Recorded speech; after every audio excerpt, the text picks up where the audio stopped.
What if I told you one of rock's biggest bands was built on a family betrayal? That the younger, more gifted brother was used as a stepping stone by his older, more ambitious sibling, only to be cast aside and have his legacy erased. The quiet genius behind the riffs got nothing, while the so-called leader took all the credit. Here's how the Scorpions became a 50-year family war. Like, subscribe. Thank you. So you have these two brothers from Germany, Hanover to be exact.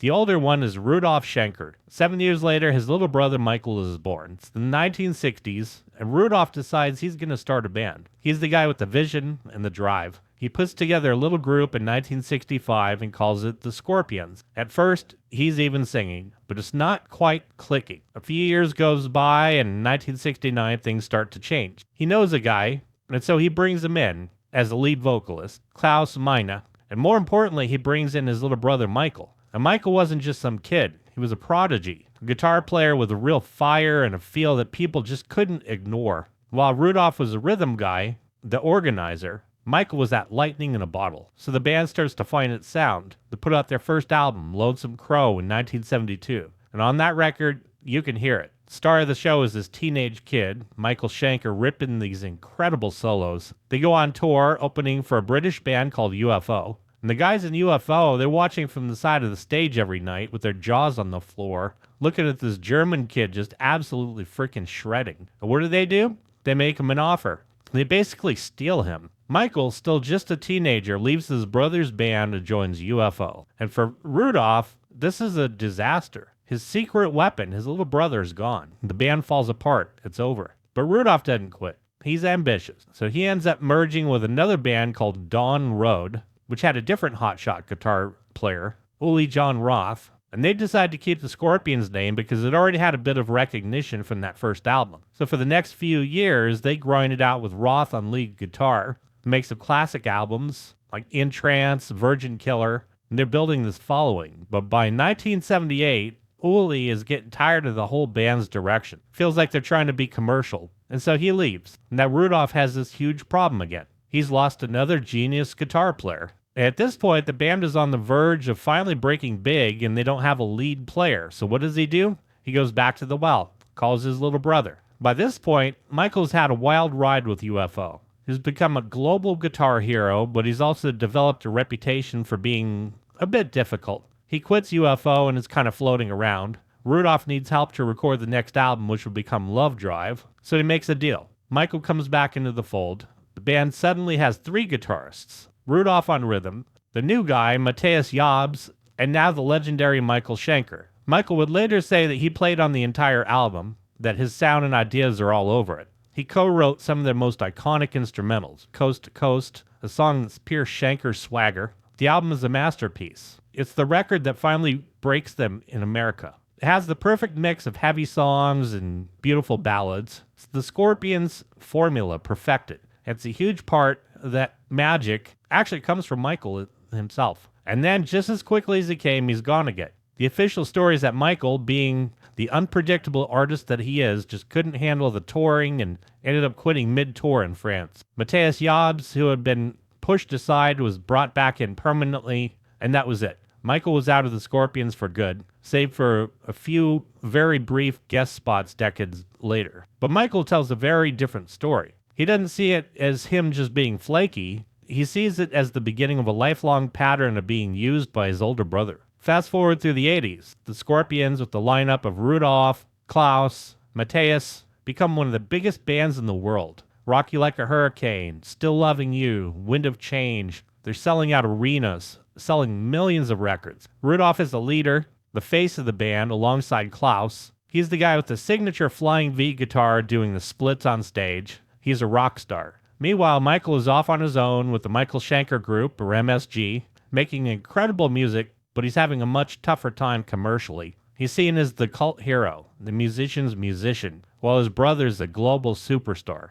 And for decades, a story starts to form, a bitterness. In interviews, Michael actually starts talking, and he's not holding back. Starts calling his own brother, Rudolph, a con artist. Says Rudolph is a dangerous bully. Claims that for his whole life, Rudolph has been taking advantage of him. Says that Rudolph can't even really play guitar. Think about that. A guy who's a world-famous guitarist is being told by his own brother, a guy considered by many to be a guitar god, that he was basically a fraud. Michael claims Rudolf stole his songwriting credits. He says that on Lovedrive, his contribution was deliberately downplayed to push him out of the picture and minimize what he was owed. He even says that Rudolf copied his whole look, the black and white guitar, the stage moves, paints a picture of a brother who saw his younger, more talented sibling as a resource to be exploited. In one interview, Michael just lays it all out. He called him abusive. He said, "He's 7 years older than me, total bully, been abusive for many, many years. He distorted my image for many years, and he just pretends as if nothing ever happened." Talks about how Rudolf seems to think that he owns him, that he could do whatever he wants because he's the older brother and Michael's just the little brother, basically nobody. And he sounds like a man who's been carrying this weight for 50 years. He believes he was the one who jump-started the Scorpion, the one who gave them their initial spark and the big American breakthrough, and then he was completely written out of the story. Now Rudolf, when he hears these things, he mostly plays it cool, says things like, "I love him, he's a great person, I watched him since he was a baby, and I love him." But then he'll add, he's a very extreme person. He can't be in a band, he's not a band person. It's a classic move when somebody's calling you out. You tell the world they're crazy, they're unstable. Rudolf claims he always looked out for Michael, trying to keep him from going downhill. So yeah, these two completely different opposing stories. One brother saying that he's an abusive bully who built his career on my back. The other saying, "I love him, but he's just too crazy to work with." The feud gets so bad that it boils over publicly when the Scorpions are planning their 50th anniversary reissues. The label approaches Michael to be a part of it in order to actually contribute. And this is when Michael says the whole house of cards came down. He starts looking at the credits, the stories being told, and he gets totally pissed off. He says the history is all wrong, that his contributions had been erased, and this was the point of no return. And it all comes to a head when the Scorpions announce a massive 60th anniversary concert in their hometown of Hanover for 2025. It's supposed to be this big, huge celebration of their entire career. And the big question on every fan's mind is, will Michael be there? Well, the brothers finally bury the hatchet for one last show. An interviewer asked Michael directly if there's any chance he'll show up. And his answer is like, hell no. He says he has to protect himself from Rudolf. Says every time he wants to do something with me or every time they want to do something big and they need my name, he just misuses me. And I'm very sad that he keeps doing that. He basically says that he's done being used, done being the little brother who gets called in to save the day, only to be tossed aside when the job is done. He sees his brother as somebody who is pathologically driven to be bigger than him,